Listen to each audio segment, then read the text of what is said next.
that the worst form of oppression, the highest form of justice, is plain truth. Truth that can be verified. And what we give you tonight is just that. Plain truth that you can verify. If you can't verify it, don't buy it. So with that, I'd like to present to you our main speaker for this evening, without any delay, Brother Mustafa El-Amin.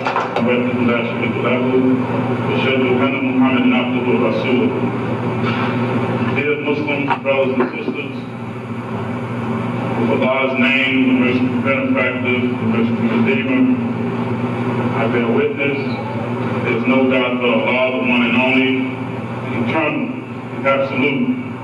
And I bear witness to Prophet Muhammad, to whom the Quran was revealed to, is his servant and his messenger, the last of the prophets, servants and messengers of Allah.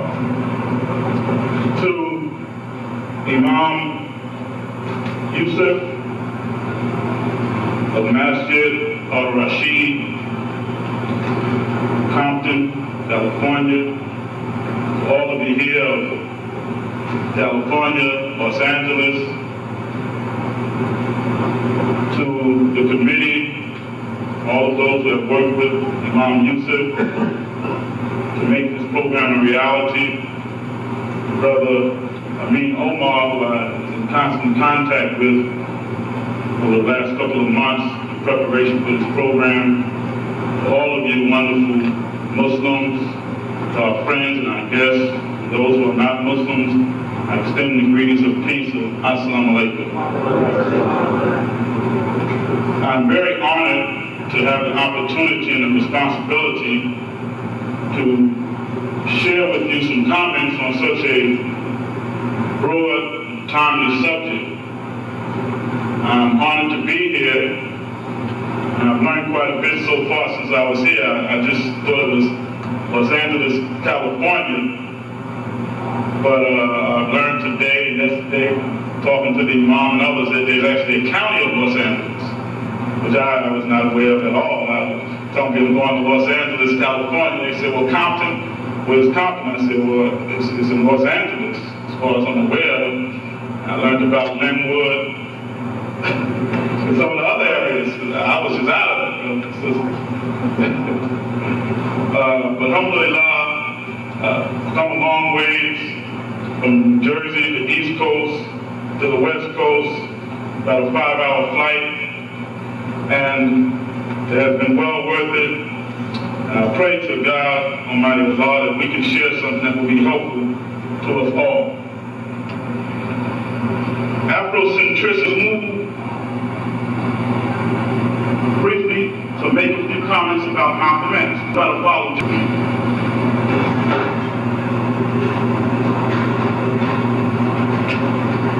A close examination of Malcolm's life reveals that he went through a three-stage development.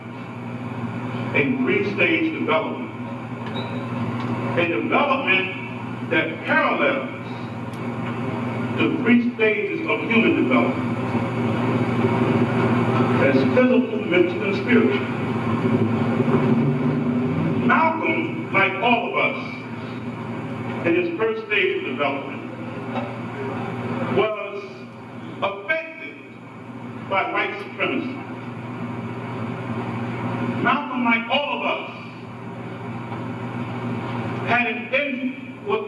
was affected by the inferiority teaching, was made to hate his hair, to hate who he is, who he was. Because we were told and taught that we were created by God, inferior to other people, and that we were created by God to be hewers of wood and totals of water for Europeans and others. Malcolm lived in this environment like we do, and he was affected by that. So in his first stage of development, he walked in darkness. The darkness of ignorance and self-hatred. He was mainly concerned with satisfying his physical needs.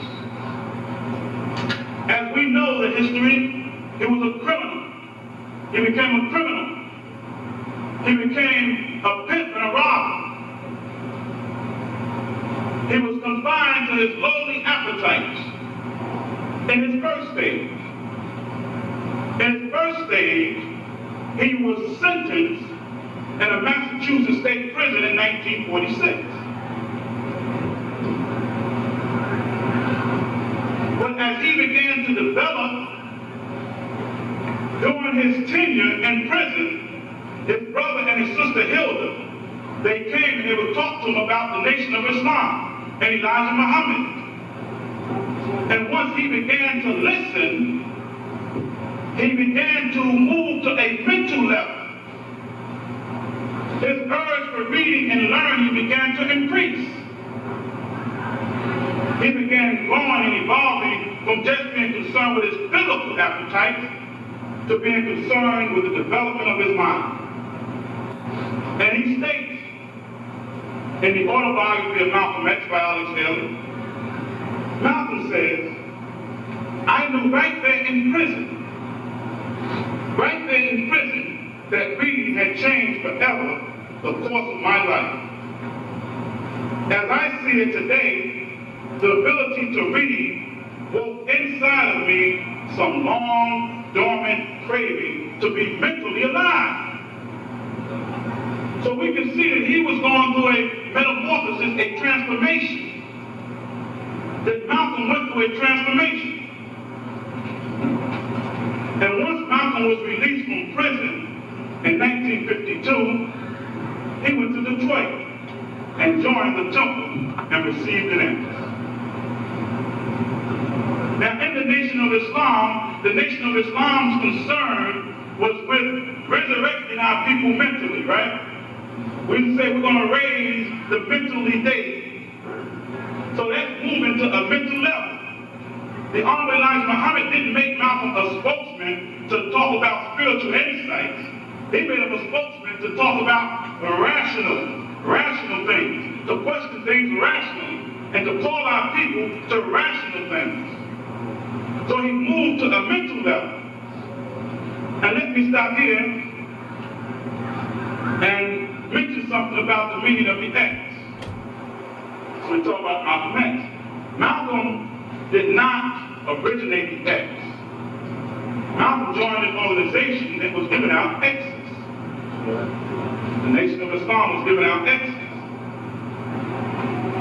And when he joined the Nation of Islam in Detroit, his name being Malcolm Little, because he was the first Malcolm in the Detroit temple, he became Malcolm X. If there was another Malcolm that came after him, that person would have been Malcolm 2X. And the next one would have been Malcolm 3X. That's in Detroit. Now in New York, you could have had another Malcolm X. In the New York temple. Here in California, you could have had another Malcolm X. When I came in Newark, I became Robert 105X. I was Robert King, and when I came in, I became Robert 105X, which meant there was 104 Roberts before me, and I was the 105th Robert in Newark. And there could have been 105 Roberts out here. And I know 106 Robert X and 107 Robert X, they came in out. So Malcolm X, and he was the first Malcolm in the temple there in Detroit. But the meaning of the X, we heard a lot about that. We know we have heard that the X meant unknown. Unknown quantity, unknown quality, that we didn't know our names. That is true too. But it meant a little more than that, brothers and sisters. You know, an X, all of us have been to school, and those of us are teachers, we know that we do a problem and it says 2 plus 2 is 7, you put an X next to that because that's wrong. If it's correct, you put a C. So what the X actually meant, it did mean unknown, but what it meant was that the European's name was incorrect, inappropriate, and wrong for African people. It meant that that name, Smith, Jones, Johnson, was wrong for the African people. Not that the name was wrong in itself, for a European, it was okay. But for us, it was the wrong name. So Xing it out meant that this is incorrect, brother. This is inappropriate. This is wrong for a black man. But not only that, the X also means, I think it still means that, when a building is condemned and marked for destruction, demolition, they put a big X. So it also meant that that name was condemned. That it was incorrect and wrong, but it was condemned. But even more importantly than that, it meant that the process by which we got the name was incorrect, wrong, and should forever be condemned. The process was through whipping and lashing and force. They stripped our names. Asante, right? Muhammad. They stripped these names from us by whipping us and beating us and made us do away with Kunta Kinte and become Toby. The process was wrong. There was no name book given and said select your name. So the X meant that your name was wrong for you, and more importantly, the process. And that's why the Nation of Islam set up a process by which you can get rid of the slave master's name and eventually choose a name for yourself. So that's what the X really relayed to, was that the process was wrong. And you know, the Nation of Islam had a history of condemning slavery and its related evils. So it meant it was wrong and should be condemned. Now returning to Malcolm and his second stage of development. Now he was a very effective worker. He was sincere and so sincere and effective that Elijah Muhammad made him his national spokesman. And Malcolm did a great work for that organization. He set up temples all over. He started the papers and all of these things, encouraged many people to come into the Nation of Islam, and drew many people's attention to the Honorable Elijah Muhammad. He was one of the greatest workers of that time in that organization. The Honorable Elijah Muhammad helped to resurrect him mentally, morally, and spiritually. But he was a great asset to the organization, and they both loved and honored each other. You know, they promote the division between Elijah and Malcolm. But those brothers, if we just think about it, had to be hurt by that division. Malcolm had to be hurt by what happened in the Nation of Islam. Elijah treated Malcolm like a son. His wife treated him like a son. Cared for him. They were close. And it's just human nature to know that Malcolm was hurt and Elijah was hurt because of that division. They both were hurt because of the circumstances. So we should be mindful of that. That yes, it was an ugly period, but just on a human level, we have to think that these brothers worked together for years, that to part and then have the untimely death of Malcolm, that they had to be hurt and disappointed. That's just human nature, regardless of the circumstances. If you have a close friend and friction come between you and it gets that ugly publicly, you know your both is going to be hurt. And people played on that. But anyway, Malcolm developed to a third stage. Whatever the circumstances were, it was pushing him towards the third level of spiritual awareness. So when he went to Hajj, he went to Mecca, and his spiritual vision expanded. But even before he went to Mecca, he was evolving. He was evolving to his spiritual level. And proof of this is that in the autobiography, we read these words of Malcolm. He said, I felt that Wallace Muhammad, Mr. Muhammad's most spiritually objective son. His most strongly spiritual son. Which is a clue that Malcolm was evolving spiritually now. To detect these spiritual things. To detect a spiritual person. But as Malcolm went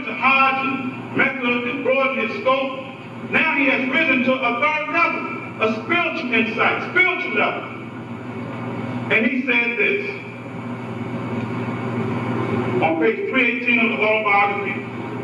He said, my pilgrimage broadened my scope. It blessed me with a new insight. A new insight. So, the way we can see Malcolm is a man that went through three-stage development that is similar to the development that we go through in life too. If you look back over your past, you will see that we all go through some stage of development. And he was fortunate to reach that level before he was taken away from us.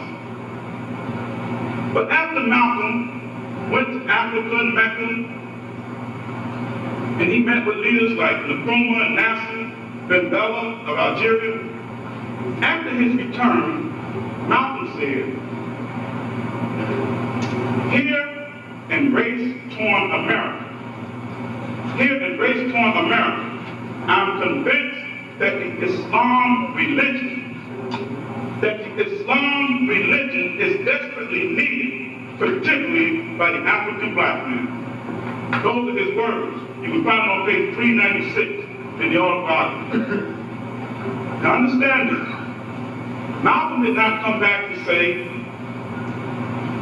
Afrocentricity is desperately needed in America, particularly by the American black man. He did not say, I am convinced that Afrocentricity is desperately needed in America. He said, I am convinced. Now I say this because Malcolm was about as Afrocentric as you can get.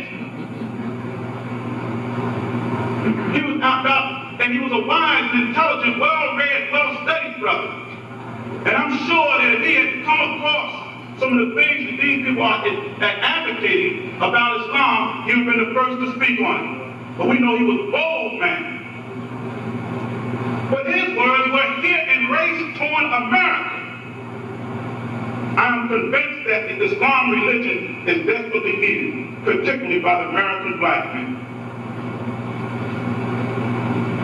Now we say a little something about